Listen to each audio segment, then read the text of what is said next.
Just Cause 2 was miles better than its predecessor thanks to its gargantuan open world, unlimited parachutes, and versatile grappling hook. The sky is the limit as to what Avalanche Studios can accomplish on the current generation of hardware. We recently spent 5 hours with Just Cause 3 ahead of its launch on December 1st, and we're just beginning to understand how big this anticipated sequel is going to be. The game takes place in Medici, the Mediterranean-styled homeland of our hero, Rico Rodriguez. The areas each have their own unique feel, and there are now zones and caves and other creative interiors. Rico takes down evil dictators for a living, and the target here is General Di Ravello. You free areas from his rule by completing missions and securing outposts and towns within different provinces, which all make up several larger regions. All units, find the rebels. Pursue aggressively. Taking control of a town or outpost involves destroying certain objects or shutting down buildings. Some of these objectives require you to operate terminals while on foot, so you can't just bomb an area from above and succeed. Explosives were hard to come by in Just Cause 2 unless you kept ordering them, but in Just Cause 3, you have endless C4. You can deploy 3 at a time and level up to 5 eventually, so anything in the world is combustible if you can get close enough.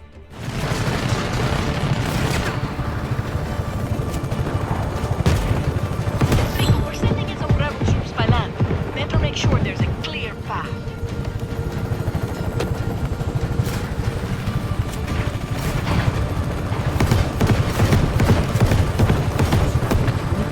You can also use your grappling hook to cause destruction now that the left trigger retracts the line, pulling the opposite ends together.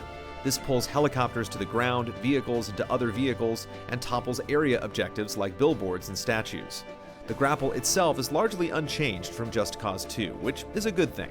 You may find yourself using it even more now that fitting in new abilities on the controller removed the option to run or dodge roll, both of which are arguably unnecessary if you can basically fly. Units, target escaped. Stay alert.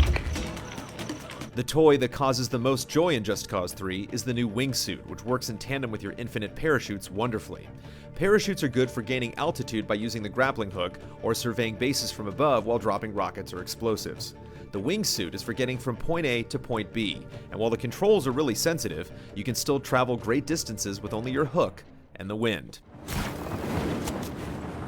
This might make you wonder why you would spend time in the world's many vehicles, so the game makes discovering new cars fun by allowing you to drop one off at a garage, add it to your collection, and order it to your location whenever you want.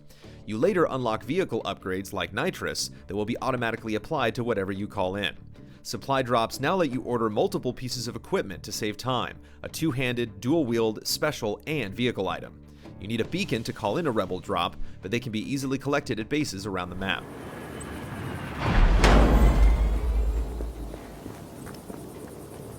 When you seize a location, several challenges will open up nearby that test your skills on land, in the water, and in the air flying a plane or using your wingsuit. You can use the challenge's pre-selected vehicle or substitute one you've discovered. Earning gears from these challenges unlocks gear mods in their respective category.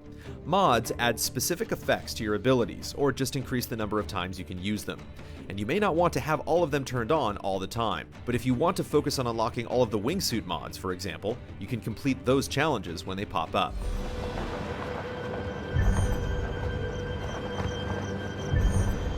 Feats are like smaller, more focused challenges, and you can chart their stats on separate leaderboards. If you think any of your stunts are worth celebrating, you can call out your friends directly and challenge them to beat your best numbers.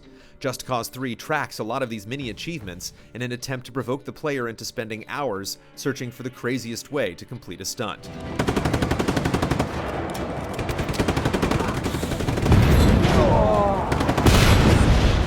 There's a lot of new, big ideas in Just Cause 3, but there are also subtle refinements that make the environment more dynamic. Friendly troops that follow you around will now take over driving duties if you set a destination and temporarily step out of the vehicle for whatever reason. You can now walk around on the top of planes, cars, and boats instead of being locked to a specific spot. You can hack anti-air emplacements so that they'll target enemy helicopters, and random encounters pop up on the map now that you can choose to engage or ignore.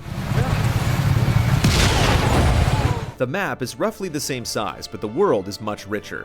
There are lots of distractions to get obsessed with in every zone, whether it's mastering the wingsuit, following Rico's personal story, conquering the islands one by one, collecting cars, opening up mods to customize your playstyle, or just messing around with the tolerant citizens of Medici. After a couple of hours, you can tell that Just Cause 3 is going to be a much deeper experience than its predecessor. The question is, can the gameplay sustain a trip all the way around this massive world? We're looking forward to the next time we can drop in and get hooked.